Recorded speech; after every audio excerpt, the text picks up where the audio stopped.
جب اس کی دیت اللہ خود بن جاتا ہے، اس کے بعد کا جو حصہ ہے وہ اس میں نہیں ہے کہ پھر میں اس کے ہاتھ بن جاتا ہوں، کیونکہ اب وہ خود ہو گیا نا، وہ تو مر گیا، قتل ہو گیا، وہ تو قتل ہو گیا نا، اب تو وہاں پر کوئی اور بیٹھا ہے۔ اس مقام پر سرکار فرماتے ہیں کہ بندے کی اور رب کی زبان ایک ہو جاتی ہے۔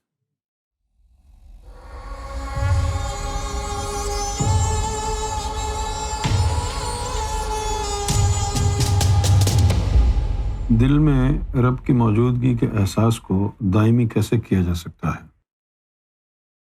اگر میں اپنے ہاتھ کو چھوؤں گا تو مجھے اس کے لمس کا احساس ہوگا، ہٹا لوں گا تو وہ احساس ختم ہو جائے گا، اور اگر یہیں رکھوں گا تو یہ احساس رہے گا۔ تو جب رب دل میں آ جاتا ہے اس وقت یہ احساس قرب کا دائمی ہو جاتا ہے۔ جو کبھی کبھی احساس ہوتا ہے وہ احساس نہیں ہوتا، وہ نظر ہوتی ہے، کیفیت ہوتی ہے۔ بات سمجھ میں آ گئی آپ کو؟ جو نظر ہوتی ہے اس سے وہ کیفیت طاری ہوتی ہے انسان پر۔ ایک لفظ تصوف میں بہت ہی عام بولا جاتا ہے جب کسی کے اوپر کوئی روحانی واردات ہو یا کیفیت طاری ہو جائے، اس کو بولتے ہیں وجد۔ یہ جو لفظ وجد ہے یہ عربی زبان کا لفظ ہے اور اس کا معنی ہے پا لینا۔ جس طرح ایک حدیث قدسی ہے، من طلبنی وجدنی، جس نے مجھے طلب کیا۔ یہ وہی حدیث ہے جو میں سناتا ہوں کہ وہ پھر قتل کر دیتا ہے۔ من وجدنی عرفنی، جس نے مجھے پا لیا اس نے مجھے پہچان لیا۔ ومن عرفنی احبنی، اور جس نے مجھے پہچان لیا اس نے مجھ سے محبت کی۔ من عرفنی احبنی، جس نے مجھے پہچان لیا، یعنی پہلے اللہ کا عرفان حاصل ہوگا۔ ظاہر ہے ہم جب گاڑی خریدنے جاتے ہیں پہلے اپنی تحقیق کر کے جاتے ہیں، اس گاڑی کی کیا خوبی ہے، کیا خامی ہے، جان لیتے ہیں، اس کے بعد خریدتے ہیں، نہیں؟ تو من عرفانی، جس نے مجھے میرا عرفان حاصل کر لیا، مجھے پہچان لیا۔ احبنی، اسے دراصل مجھ سے محبت ہوئی۔ ومن احبنی عشقنی، اور جس کو مجھ سے محبت ہو گئی ہے، اب یہاں تک کا مقام پتہ ہے کیا ہے تمہارے لیے؟ ابھی تو تم ایسے ہی یہ حدیث سن رہے ہو نا، اس حدیث میں تم کہاں کھڑے ہو؟ اس حدیث میں تم کہاں پر ہو؟ من طلبنی یہاں سے شروع ہو گیا کہ مجھے رب چاہیے۔ طلب کا مطلب ضرورت ہے نا۔ من طلبنی، جس نے میری طلب کی یا میری تلاش میں نکلا یا مجھے حاصل کرنے کے لیے قدم اٹھایا۔ وجدنی، وہ مجھے پالے گا۔ اور یہ بات بہت سچی ہے۔ یہ کتنا بڑا ایک کتنا سچا ایک وعدہ ہے اللہ کا کہ من طلبنی وجدنی، کیونکہ آج تک جس نے بھی رب کو مانگا ہے نا دعا میں، فوراً اللہ نے اس کی یہ دعا سنی ہے۔ ہمارے پاس ہزاروں لوگ آئے ہیں، انہوں نے کہا جی میں پریشان تھا، اللہ سے دعا کی، دوسرے دن سرکار کا پتہ مل گیا۔ یہ بہت سچی بات ہے۔ من طلبنی، جو میرا طلبگار ہوا، one who sought me، اب انگریزی میں کہیں one who sought me found me، جس نے مجھے ڈھونڈا اس نے مجھے پا لیا۔ من وجدنی عرفنی، پا کیا لیا؟ اس میں ذات کا پانا۔ ون طلبنی وجدنی، اس میں ذات کا پا لینا، کیونکہ انیشیلی اللہ نہیں ملتا، اللہ کا نام ملتا ہے، پھر نام وسیلہ ہے ذات کا۔ من وجدنی عرفنی، تو جب آپ کے اندر اس میں ذات آ گیا، اس کی صفات اب رب کی آپ کے اندر وارد ہونا شروع ہو گئی۔ کنجوس تھے تو سخی ہو گئے، گناہ گار تھے تو پرہیزگار ہو گئے۔ ومن عرفنی احبنی، اور پھر میری صفات جس کے اندر آ جاتی ہیں وہ اس کو مجھ سے محبت ہو جاتی ہے۔ من احبنی، اب تم یہاں کھڑے ہو سب، آگے تمہاری منزل کیا ہے؟ من احبنی اشقنی، اب یہاں جانا ہے تمہیں، یہاں تک پہنچ گئے ہو۔ ومن، اب یہ عشق سے آگے کی بات ہے، ومن اشقنی، اور جس کو مجھ سے عشق ہو گیا، اشقتہ، میں نے اس سے عشق کیا، ومن اشقتہ قتلہ، اور پھر جس سے میں نے عشق کیا میں اس کو قتل کر دیتا ہوں۔ اب یہاں ایک لفظ جو ہے قتل، اس کی تشریح بہت ضروری ہے۔ لفظ جو قتل ہے،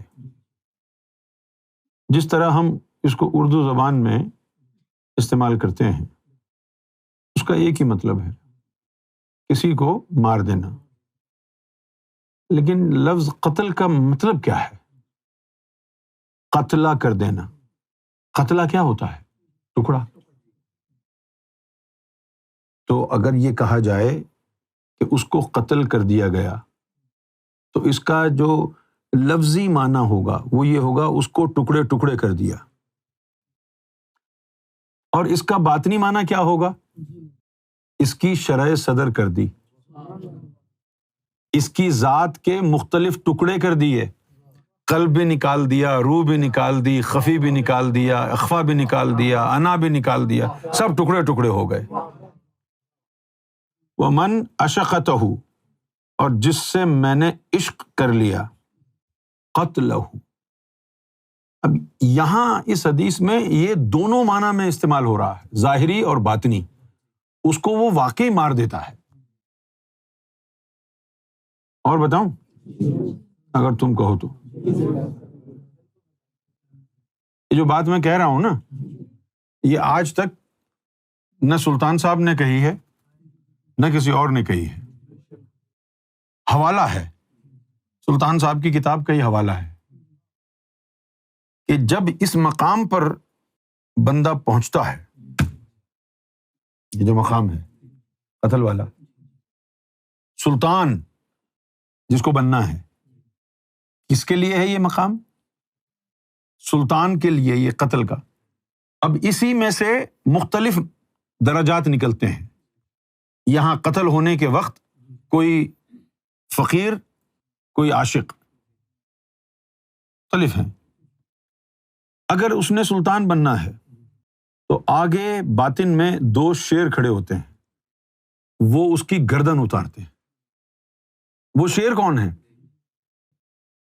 وہ شیر ایک اللہ تعالیٰ کا پرسنل جثہ توفیق الہی، دوسرا امام مہدی کا جثہ توفیق الہی، وہ کاٹتا ہے۔ یہ بات بھولنا نہیں، آگے جا کے کام آئے گی۔ اور پھر کہا کہ جس کو پھر میں قتل کر دیتا ہوں تو اس کی دیت مجھ پر لازم ہو جاتی ہے، اور پھر میں جب دیت دیتا ہوں تو کیا ہوتا ہے؟ اس کی دیت میں خود بن جاتا ہوں۔ بھائی دیت میں تو عام طور پر پیسہ دیتے ہیں نا، کہ بھائی اس بندے نے اس کو مار دیا، اب اس کی دیت دو، کیا دو گے؟ پیسہ دو گے، یا پیسہ یا جان کے بدلے جان، یہی ہے نا؟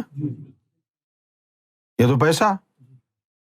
کچھ لوگ کہتے ہیں کہ ٹھیک ہے، جانے والا گیا، پیسہ لے لو۔ کچھ کہتے ہیں نہیں، جان کے بدلے جان۔ تو اللہ تعالیٰ کیا کہتا ہے کہ اس کی دیت میں بن جاتا ہوں۔ جب اس کی دیت اللہ خود بن جاتا ہے، اس کے بعد کا جو حصہ ہے وہ اس میں نہیں ہے کہ پھر میں اس کے ہاتھ بن جاتا ہوں، کیونکہ اب وہ خود ہو گیا نا۔ وہ تو مر گیا، قتل ہو گیا، وہ تو قتل ہو گیا نا. اب تو وہاں پر کوئی اور بیٹھا ہے. اس مقام پر سرکار فرماتے ہیں کہ بندے کی اور رب کی زبان ایک ہو جاتی ہے. اس موقع پر جو اس کی زبان سے نکلا وہ رب کا فرمان ہے. پھر گفتہ او گفتہ اللہ بود، کرچے از حلقوم عبداللہ بود. رب کی موجودگی کا احساس، اب بہت خطرناک بات آ رہی ہے، رب کی محبت کا احساس اس وقت تک رہتا ہے جب تک تو دوئی کا شکار ہے. دوئی سمجھتے ہیں نا، دو ہونا، یعنی تو ہے، رب رب ہے، دو ہو گئے نا. کتنا فاصلہ ہے؟ تو بہت بڑا، سب سے بڑا فاصلہ تو یہی ہے کہ تو ہے، رب رب ہے اور تو ہے، دو ہیں.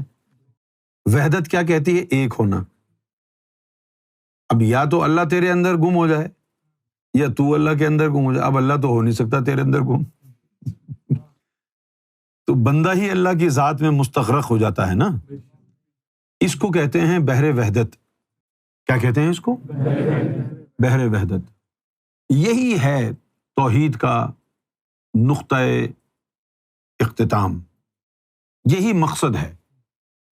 جب وہ کہتا ہے قل ہو اللہ احد، کہہ دو کہ وہ جو اللہ ہے وہ ایک کرنے والا ہے. کیا کرنے والا ہے؟ احد کا مطلب جو ہے، لوگ کہتے ہیں ایک ہے. احد کا مطلب ایک نہیں ہے، احد کا مطلب ہے ایک کرنے والا. کیا ہے؟ دو کو ایک کرنے والا. سائڈ بائی سائڈ دو گھر خرید لیں آپ، ٹیرس ہاؤسز. اب ان کو ایک کیسے کریں گے؟ بیچ کی دیوار گرا دیں، ایک ہو گئے. اسی طرح یہ جو ڈویلٹی ہے، دوئی، کہ میں ہوں، رب رب ہے، دو ہو گئے نا. وفی انفسکم افلا تبصرون، کہ میں تو تمہارے نفوس کے پردے کے پیچھے ہوں. افلا تبصرون، تو تم بصیرت کب حاصل کرو گے؟ کب جھانکو گے اپنے اندر؟ یہ جب بندہ رب کے ساتھ ایک ہو جاتا ہے تو پھر اس کا عمل رب کا عمل ہے. بات جو ہے وہ لمبی ہو جائے گی، ورنہ میرا جی چاہ رہا ہے کہ کچھ کہوں. اللہ تعالیٰ نے سارے مرسلین کو اسم نہیں دیا. آپ جیسے موسیٰ علیہ السلام کو دیا یا رحمانوں کا، داؤد علیہ السلام کو یا ودودوں کا اسم عطا ہوا، اسی طریقے سے عیسیٰ علیہ السلام کو یا قدوسوں کا اسم عطا ہوا. نبی مکرم صلی اللہ علیہ وآلہ وسلم کو اسم ذات اللہ عطا ہوا. تو سارے انبیاء کو بھی اسم نہیں ملا، صفاتی بھی، چند ایک کو صفاتی اسم ملا.